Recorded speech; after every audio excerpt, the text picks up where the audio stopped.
it's Saturday Night Live and it's Christmas time. And so the Be Live people have added pretty little things we can use. So you see we have a skyline and a moon, and look at the reindeer and Santa crossing the moon. He's a little early, but he's working his way down here. He's in a holding flight pattern. He's in a holding flight pattern. And we have snow there, you see. That's why I have my hat on, because there is snow. Yeah, bite your tongue. Bite my tongue? I don't want to bite my tongue. Why would I bite my tongue? Because you're talking about snow. We don't want snow. Joe's from Chicago.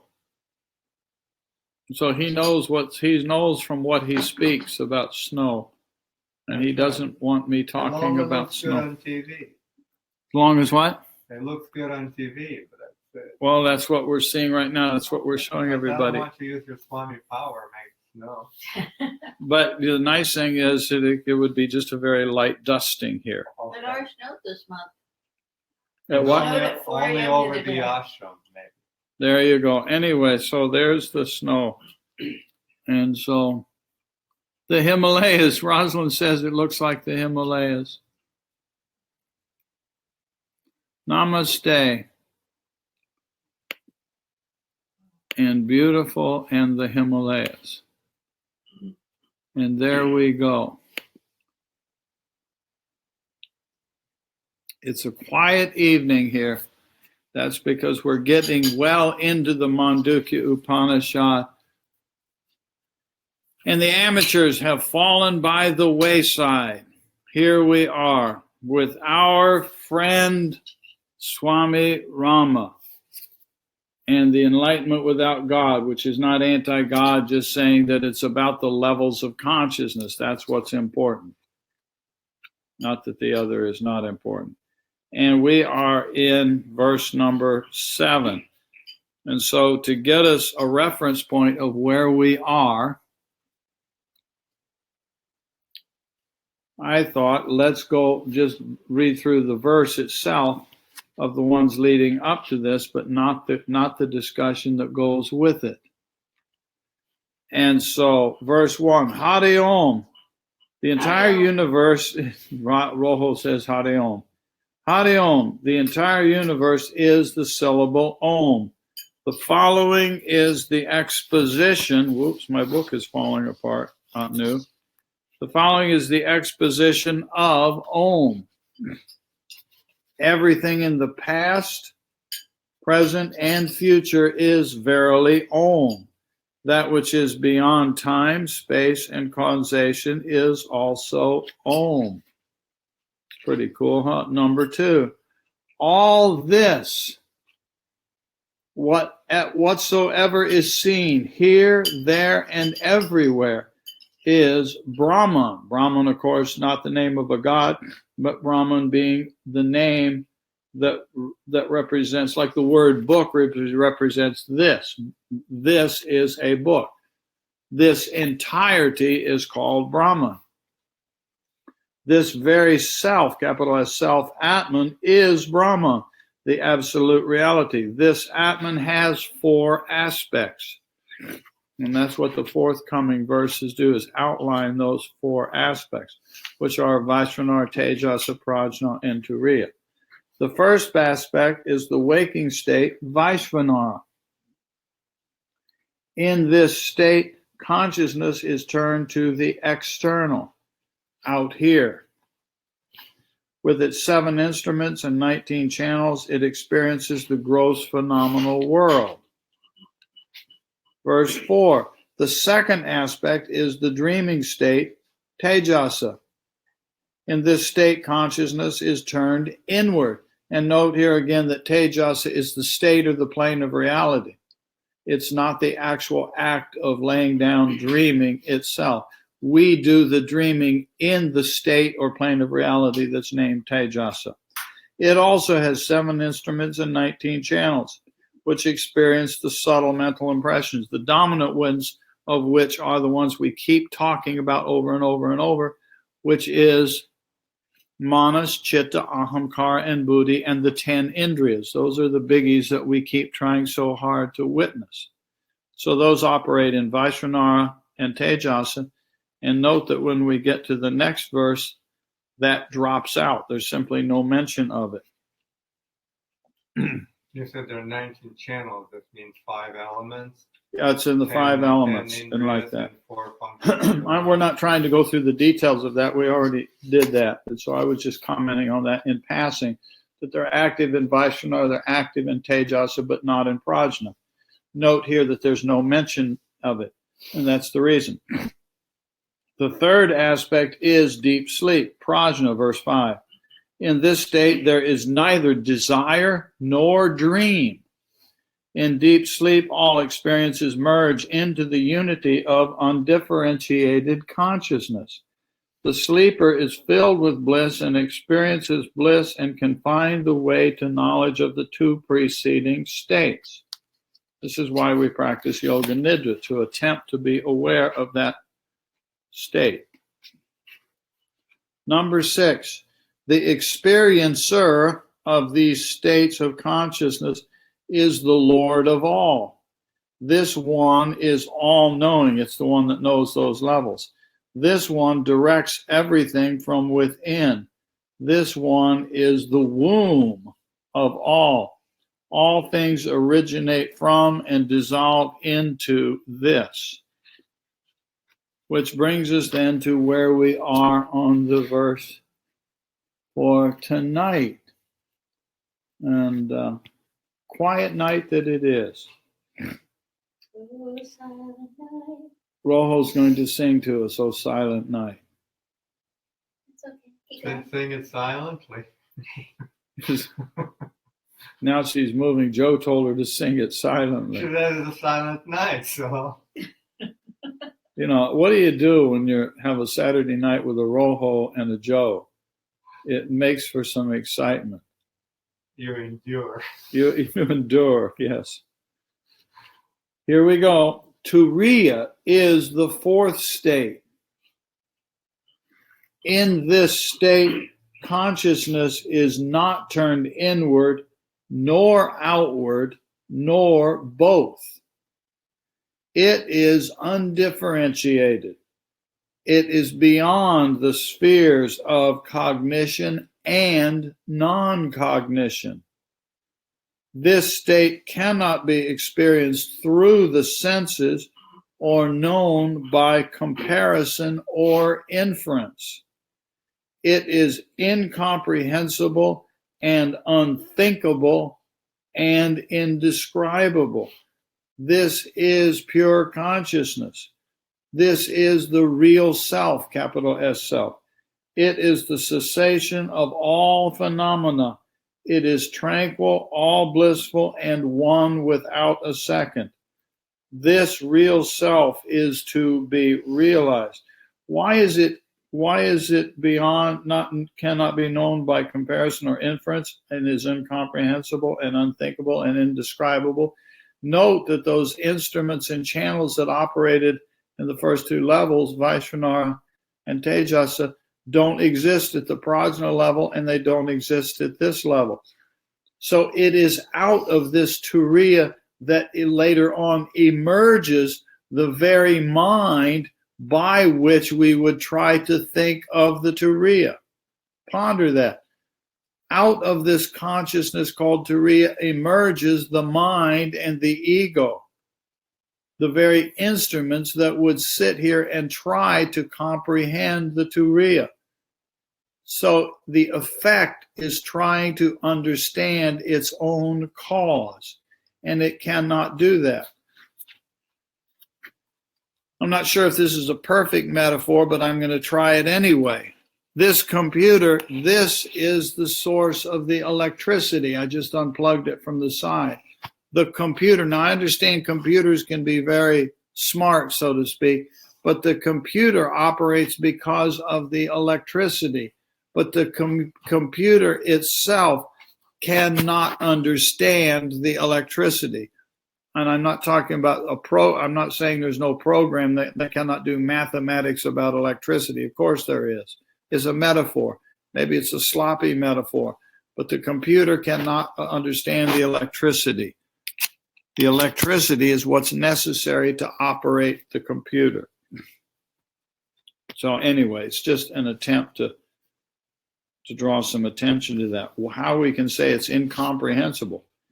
Because it is, the notion is, it is the consciousness itself. And so that all we can do is let go of 100% of our instrumentation. But the computer wants to understand the electricity. But the only way that there can be any understanding of the electricity is for the computer to surrender. Sorry, Rosalind, that's the way this deal works. That's why it's not an easy journey. And yet at the same time, the electricity is always here. It is what I have emerged out of. I have emerged out of pure consciousness. And all I can do is learn to do the sadhana to stand out of the way. And then the pure consciousness will stand alone. And that's why it's called self-realization, not self-attainment. Our ego structure really wants to attain it, but it cannot. Ultimately, all it can do is get out of the way. Surrender, yes. Now, this is short here. So the Swami Rama discussion on this is very short, and we'll see what else we can say about it, but it's a sort of odd thing. We can talk about it, but ultimately all we can do is do the sadhana over a considerable period of time, theoretically, patiently, and lovingly, but in fact with a degree of frustration often. Just comes with the territory. Turiya is that state in which consciousness is aware of and yet remains aloof from the other three states of waking, dreaming, and sleeping. Listen to that again. Let it sink in. Turiya is that state in which consciousness is aware of and yet remains aloof from the other three states of waking, dreaming, and sleeping. There's Rojo online with us too. Meditate, meditate, meditate. So I have two Rojos. I have a Rojo there and I have a Rojo there on the computer. And a virtual Rojo.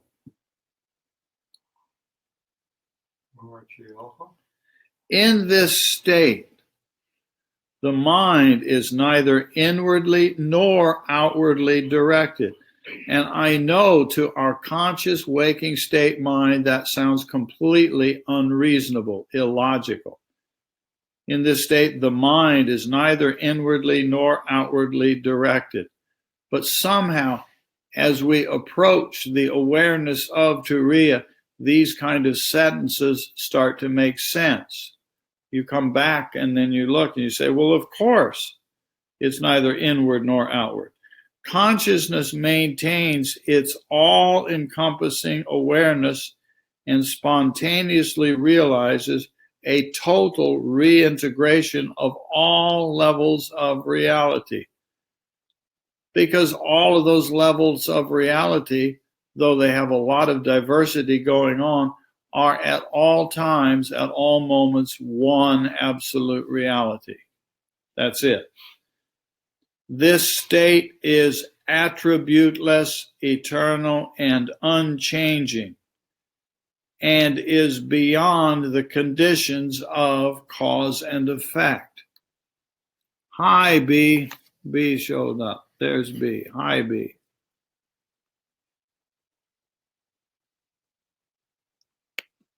There's B. And there's a Rojo again. It's 7:15. I don't know what that little symbol is. It's a barbershop pole. It's like the Om. It's one thing, and yet it looks like it's got many things in it. It looks like it's spinning. It's like the Om because it's a barbershop pole. It's spinning. Interesting. This state of Turiya is attributeless, eternal, and unchanging, and is beyond conditions of cause and effect. It cannot be comprehended by the mind. It cannot be compared with anything. It cannot be perceived, inferred, thought, or described. Why not? Because the process is me speaking, because the process of perception, inference, thought, and description is something that is within the domain of mind. Well, this is prior to mind as we know mind, so it cannot do those things. Yet it is not a void. Some say it's a void. It's not a void, but is the state beyond the void.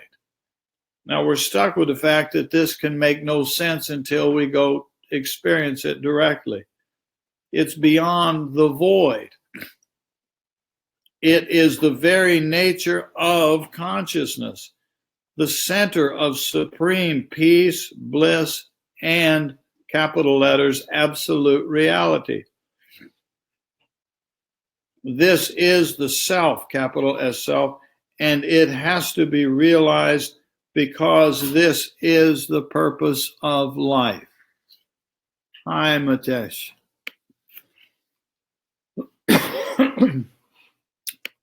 You notice we have snow falling here and a little mountain scene there. It's not It's accumulated. a village. And there's a moon. And it's not And there's a Santa accumulated. Claus and reindeer that keeps riding across the front of that moon. He's just kind of going in circles. He's meditating. He's doing japa on moon. He's doing He japa was on drunk moon. and he was lost. He's drunk and he's lost and he's doing japa on the moon. Let's be honest. He's in Bhava Samadhi, says Matri. Yeah. And there's Raj throwing out a yoga. There we go. Here we go. This, I'm going slow with this because as we get to this level of the conversation, of the discussion, it's extremely, extremely subtle. And so the only way that we as a mind have any chance of absorbing intuitively something of what is being talked about is to slow down. Just slow down and let it sink in as best it can. And even then, notice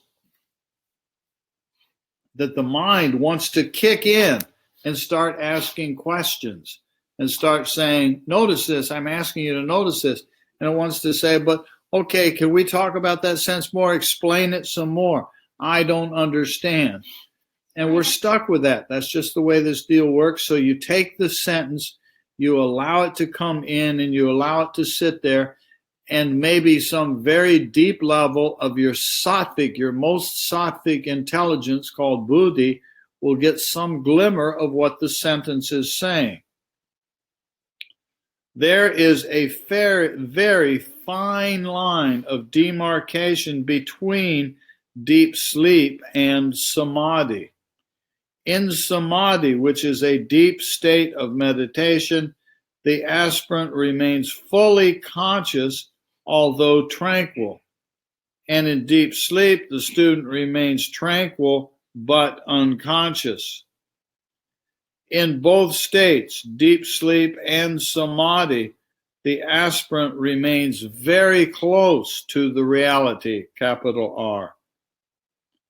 But in sleep, he is unconscious, while in samadhi, he is fully conscious. So when we go to deep sleep and when we practice yoga nidra, we attempt to practice yoga nidra. And in those moments, even if it's only a couple seconds long, even if you practice yoga nidra every day for a month, and all you do is get nice relaxation or even frustration, and if once a month you get 5 seconds of this experience, it's very close to samadhi.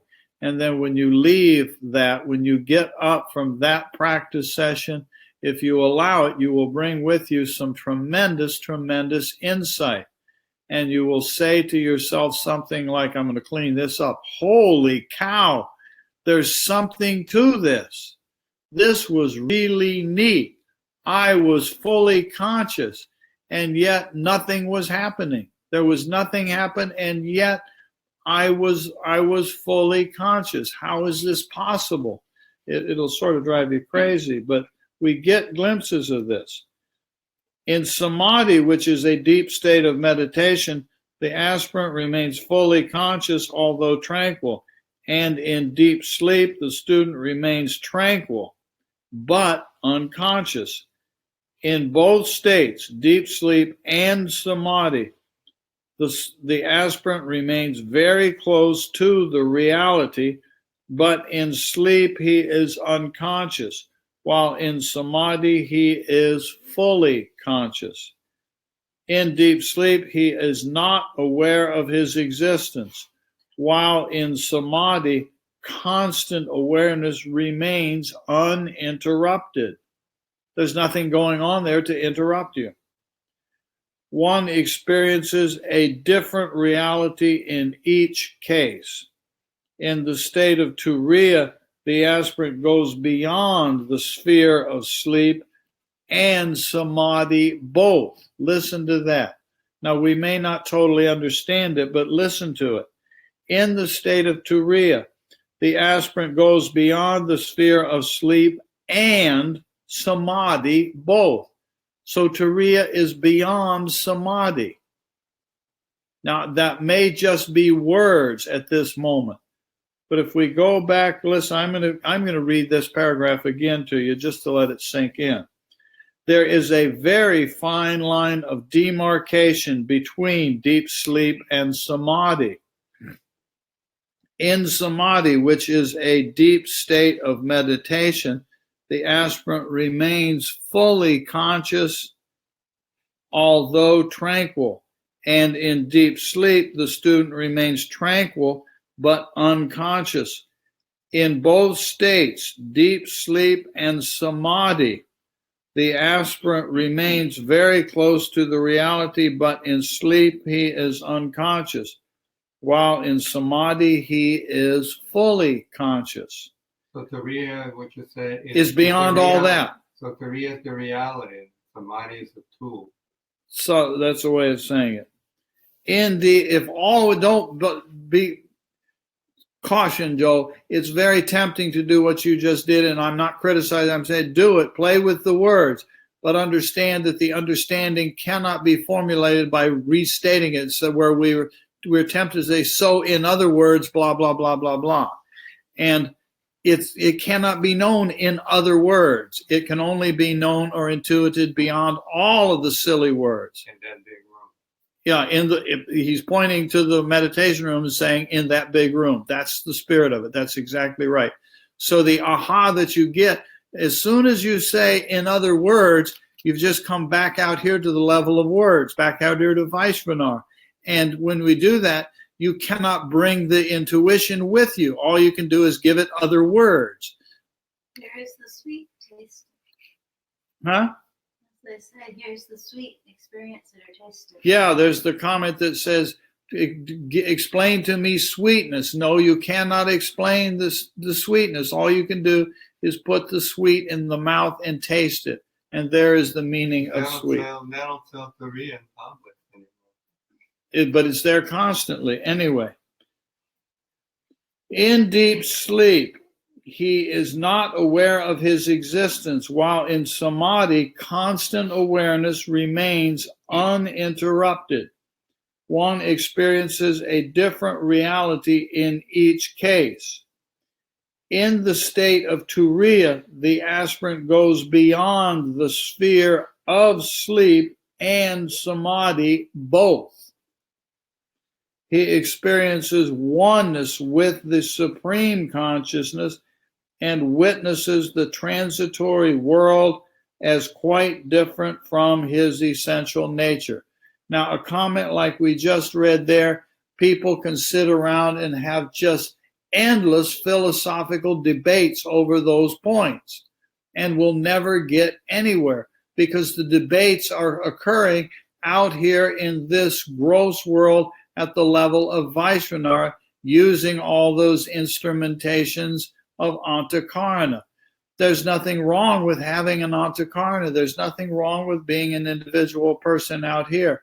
But if we think that we're going to understand the meaning of those last couple sentences by having intellectual, philosophical debates, we'll never get a glimpse of anything. It just doesn't work that way. Next paragraph. In this state of wisdom, one knows all the states, yet Turiya is beyond all of them. It's then in that place, it's self-evident that all of these other states simply manifest outward. As the mind is beyond the senses, listen to this carefully. As the mind is beyond the senses. Now, we all know this if we will pause a moment to recognize it. Every one of us knows this. If you are right now looking at my picture on the screen and the little snowflakes and the moon and all that, if you're looking at that picture on the screen and you're hearing my voice, just simply be aware in the moment that your mind is on the receiving end of that sensory input. It's very, very simple comment. Just simply be aware of that. That's the meaning of this sentence. As the mind is beyond the senses, the center of consciousness, Turiya is beyond all the states of mind. It's a metaphor. Listen to it carefully again. In the same way, or as the mind is beyond the senses, and I'm pointing out that we all already know that, as the mind is beyond the senses, allow that to sink in. In the same way, the center of consciousness, Turiya, is beyond all the states of mind. This state is neither internal nor external. Why? Because it's beyond the whole notion, the whole domain of reality that has such a thing as internal and external. It's beyond all of that. This state is neither internal nor external, nor can any simile or metaphor describe it. In this state, there is nothing like becoming. The very notion of becoming, of something becoming out of something else, is in those grosser levels. In this state, there is nothing like becoming. There is only pure being. The realized one alone enjoys this perennial state of eternal bliss. Neither sense perceptions, thoughts, feelings, nor desires are able to explain this state of realization. Neither sense perceptions, thoughts, feelings, nor desires are able to explain this state of realization. Turiya is a state in which the knower knows and knows that he knows. Suppose a thirsty person is in search of water. He goes to the place where he can quench his thirst. But when water is everywhere, one has not to search for a fountain of water. It's everywhere. That's the end of this discussion part here. And if it feels incomplete to you, if it feels like, well, there should be more paragraphs, come on, give me some more paragraphs here, Swami Rama, who are rishis, sages, yogis. Tell me more, tell me more. Oh, please, please tell me, what book can I read now after this? Practice, practice, practice. That's all we can do. I know that may not be totally fulfilling. I understand that. But there's insight in this, that the only thing that we can do out here, yes, we can go pick up another book and we can have another conversation, which is why we keep doing this stuff together over and over and over again. It's the reason we keep going to any meditation room here or in your home or laying on your back attempting to do yoga nidra, or simply the act of trying to be aware of the transition when you go to bed at night. All of the contemplation, all the mantra, all the meditation, all of these pleadings called prayer that we say, oh, Lord, gurus, yogis, Guruji, whoever you're talking to, please help me wake up, help me drop my obstacles. We can do that. But all of these efforts out here of reading more, give me the next book, we do that because it helps maybe inspire us. It helps us remember that, wait a minute, this is where we're going. And sometimes when we slowly go through sentences and paragraphs, there's moments in there. You probably had a moment or two or three or 10, I don't know. We went through, this is barely over 1 page of what Swami Rama was saying that we just went through.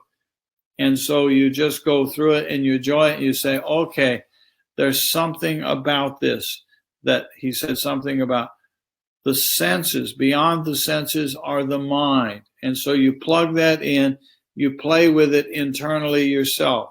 You ponder about it, and you maybe your head droops over a little bit and you're about to fall asleep, but you're still conscious and you're aware that, yes, there is a mind that is subtler than my senses.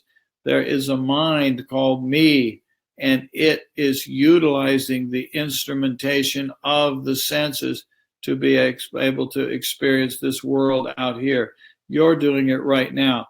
If you're watching, if your eyes are still open, you're watching me on the screen and you're hearing my voice. And if you allow it, your mind will be aware that, wow, there is a mind here that is on the receiving end of this visual and auditory input. There is a mind here. There's something behind the mind, in the same way that the mind is behind those senses. Wow, there's something behind my mind. And there's something behind the me that uses the phrase, my mind. Somebody's claiming ownership of the mind. There's somebody behind that. And this somebody back there is residing, resting in total silence. It's not thinking, it's not using words, it's not analyzing. And we get a little intuitive glimpse of its nature. It's not the end of the journey to have that intuitive glimpse, but to have that intuitive glimpse is profoundly useful. Very, very, very, very useful.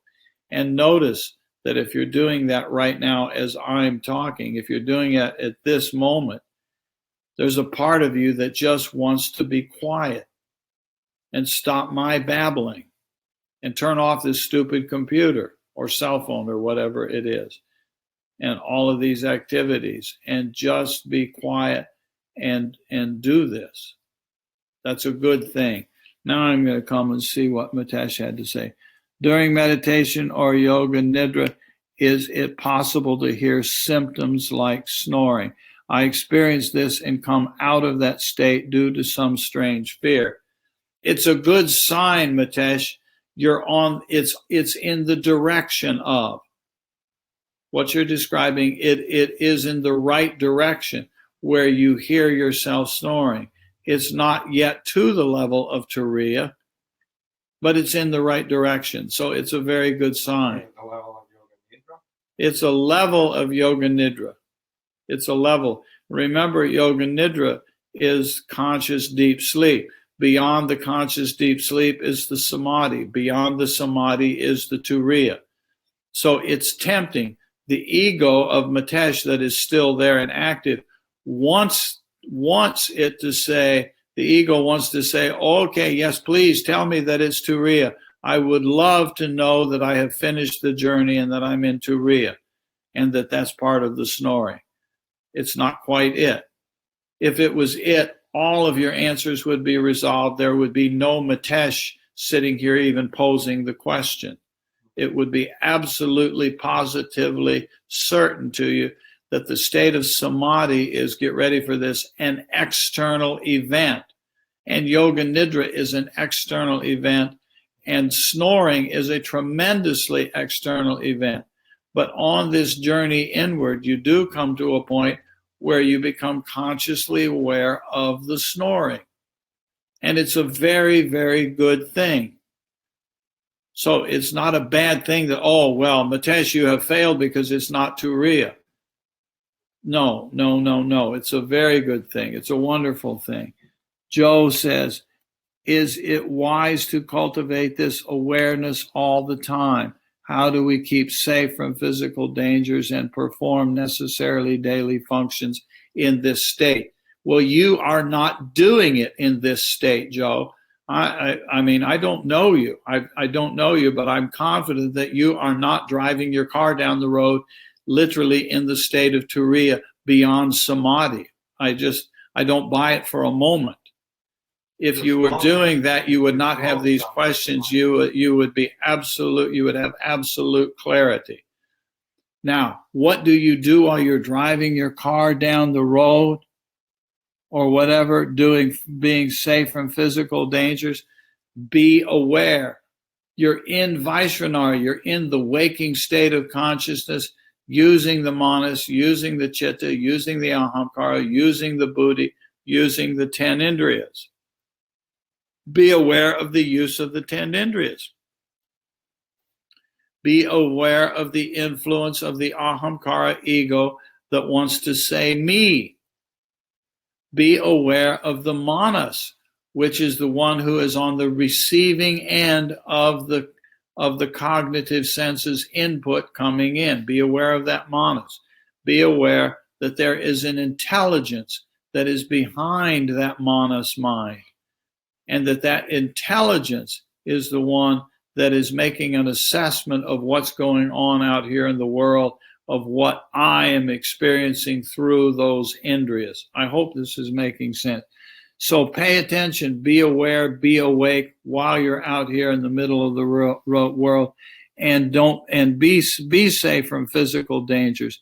And as you said, perform necessary daily functions, but do it in the waking state of consciousness. And if you notice yourself starting to drift off, be aware, use your wisdom internally to realize, wait a minute, okay, mind, it's not time to fall asleep, and it's not time to be in samadhi. If you're driving a car, pull over, Joe says. And if you're really feeling calm and quiet and you can do it, take a pause from your busy day and literally take a 1-minute meditation. Give yourself a little time like that. If you're in an office building, for example, they have installed, isn't it amazing, in all of these buildings, they have installed little meditation rooms for everybody. Most people think they are actually toilets, but they're actually little meditation rooms. Nobody needs to know what you're doing in there. You can go steal a minute and go sit on the meditation seat for 1 minute. Take your cell phone with you. Set your time clock in there for 1 minute or 2 minutes, no more than 3 minutes or something like that. I don't mean that like a rule. And so take a break from what you're doing and give yourself a minute or 2 or 3. And it's a tremendously useful thing. And then remain awake, stay awake. Be aware of the process that's going on right in the middle of your activities of what you're calling daily functions. Do that. And then when you go home after that day of daily functions, before you go to bed to fall asleep, then you say to your mind, okay, ego, everybody in there. Now you've been wanting to do this all day long. Now it's time. And then you say, okay, now I'm going to dive deep.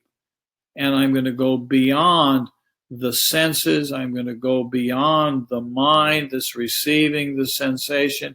I'm going to go beyond the intelligence called buddhi that is assessing everything. And I'm going to attempt to just simply let go of everything. And maybe I will get a glimpse of prajna level of reality where everything is formless, what we call yoga nidra. Maybe I'll get a glimpse of samadhi. Who knows? Maybe I'll get a glimpse or an intuition, if nothing else, of the nature of Turiya. And so then you do that. And then you say, now it's time to go to bed and sleep.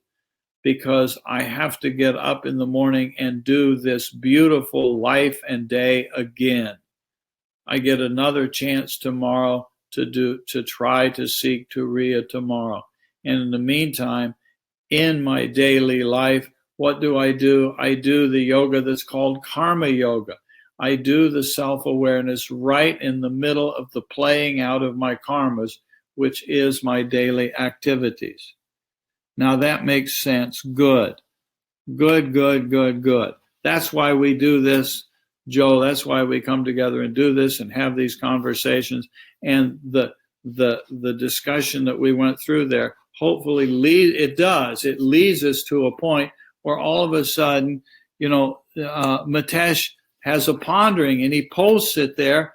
And I'm sitting here, my eyes are closing. I'm having trouble sitting here, staying out here in Vaishnavar to talk to you, because my response is coming to you from a very quiet place inside.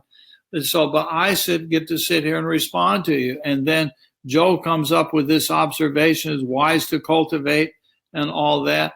And here we go. And Breck, can you give some techniques to help keep the mind from tracking time during meditation? What the hell do you think we're talking about, Breck? This is the techniques. What do you want me to do? Tell you to do a headstand? Grab yourself by the ear and pull hard, hold your nose, do Baka or some bullshit practice like that? No. If you think there's another technique, we are talking about the technique. I understand the makeup of our antakarna that just wants one more technique. Give me another technique and another method. The technique is awareness. It is awareness in self. I'm sorry, my friend Breck, but this is an inescapable reality. You can collect all sorts of pranayama techniques and mantra chanting and singing and just drive yourself absolutely crazy with techniques for the next 50 years. And on your deathbed, you'll still be saying, what are the techniques? And the technique, if you want to call it that, is self-awareness. It's inescapable. It's just inescapable. We simply must cultivate awareness. We call it self-awareness, but it's actually not self-awareness, because who I am is not my body. Who I am is not my personality. Who I am is not even my intelligence. Now, if we just keep saying like that and talk about like that, all we're doing is having a philosophical debate, and that's virtually useless. But if you ponder these concepts so that you can practice internally with the self-awareness, that's very different. Then it's not an intellectual, philosophical conversation. But it's an indication. Good, you're laughing. I hope you're laughing, because this ought to be funny. Our state in the world that we have fallen to sleep into the false identities is crazy making. Be aware of the stress, time, and losing attachment with this is the only way to go. Losing attachment, vairagya, is the only way. Look at what Patanjali says in the Yoga Sutras, right near the beginning of the Yoga Sutras. He tells us abhyasa and vairagya. Those are the twin foundation practices. We need to cultivate the practices that lead us to a tranquil mind. That's called abhyasa, and vairagya, which is non-attachment. And you said one of them there. And so, yes, losing attachment is the only way to go. It's foundation, and this is inescapable. It's just inescapable. This is what we need to do. Yes. So the answer to what you're saying is yes. That's pretty cool, Breck. Now that's right on track. That's right on track. That's what it's about. And so let's see here. Let me put some of this in case somebody afterward wants to look at this. I'll put these up just for a few seconds, so somebody later, if they want, they can hit the pause button and see what we were talking about.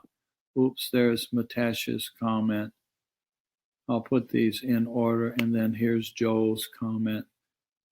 And then here's Joe again. That makes sense. And then there is Brecht. And there is Mitesh.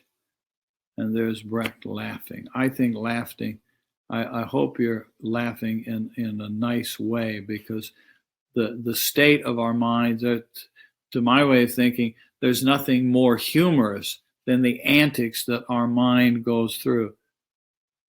And so be aware and like that. So, okay, let's pause there and not just keep going over this. This is Beating the dead horse. Beating the dead horse. And so this is kind of a crescendo. So we have walked through the comments in the verses that point out that everything is Om. The word Om is a label, in the same way I said before. This is a book. So I say book. We say, well, what is book? This is book. Okay, Om. What does Om represent? Om represents everything. Pretty big. So we went through that, and then it says that it operates at the consciousness operates at 4 levels, and then the verses went through each of those 4 levels, and the one we just talked about tonight is the 4th level, called Turiya. And as we acknowledged there, it's virtually indescribable. So in some sense, you cannot have the conversation that we just did. You simply cannot have a conversation about Turiya. Joe got on the back of his car the custom license plate name or number Turiya. Now, I think it's kind of fun. So he's driving around his car and it says Turiya on the back. I'm okay with that, but it's kind of humorous. It brings a little bit of a laughter, and he's smiling. He's sitting over there himself right now, smiling over it, because he put Turiya on the back of his car. Huh? It's a good reminder. It's a good reminder, and it's lighthearted. Now, if he went off on an ego trip and said, look at me, my car says Turiya, then it's not a good reminder, and it's not humorous, and it's not a smile. It's an ego trip that is destroying the sadhana. But I know he's laughing over it. I was probably laughing when he ordered up the license plate in the Department of Motor Vehicles, probably. Anyway, so we'll pause for there. To be continued. Thank you all for playing. Thank you, Brecht. Thank you, Mitesh. Thank you, Joe, for commenting and bringing some life to this conversation. Thank you, Raj, for the yoga. And Rojo has crawled up onto the couch, and I'm not sure if she's still with us. I don't know if she's asleep or in samadhi or Turiya. I don't know where she is. Huh? Or all of the above. We just don't know. But she's laying over there looking like a corpse. Is she dead, Joe? What do you think? I don't know. I got to throw something heavy on her and see if it's going to respond. But we don't know. That's the thing about this. Only Rojo right now knows what Rojo is doing inside. And I'm saying that playfully in the sense that for meditation time, yes, we need to sit with our head, neck, and trunk straight so that the spine is aligned, so that Sushumna can be opened and balanced, so that we can have a deep meditation. And to actually intentionally do Yoga Nidra, it's good to lay on your back with a nice form on the back with your spine straight and a slight cushion under your head. Doing this in this kind of way is very, very useful. But we all know how appealing it is to do what Rojo's doing right now. Just lay on the couch with a blanket over you and a little things covering her eyes, and her head's on a little slight pillow. We all know what that's like. And now this is just me talking to you. She's sleeping. I say, if you're going to do that, go ahead and do it. And just while you're doing it, attempt to a little bit of be awake. Fall asleep. It's simply fall asleep, but stay awake. Attempt to do it. And gradually you'll have the insight of what it's like to know the mind that is on the receiving end of the cognitive senses. Then gradually you will be aware of the mind itself, and that's the intelligence. And gradually you'll be aware of something that's behind the intelligence. So we can use our laying on the couch time for sadhana. And it's valid. It's valid. There's nothing wrong with it. It's a very good and useful thing to do. It's an aspect of contemplation. Elsewhere, we've already run into this. Swami Rama's pointed this out already where we've been in this journey, and he'll point it out again. That meditation leads you to samadhi, but it's the contemplation that leads you to turiya and the self-realization. They're not in opposition to one another. Do both. Okay. And there's Raj with, no, that's an old Raj. Where's I thought I'm way back down there. All bets are off when it comes to Rojo. Yeah, it's all bets are off when it comes to Rojo. We just never know about Rojo. So anyway, we still have snow on our screen there. And so I hope you had fun with the snow and the little city skyline there and the moon. And here comes Santa Claus again with his reindeer crossing the moon. It's kind of fun, isn't it? Have a nice meditation, okay? And see you later. Thank you for visiting. Okay, bye-bye.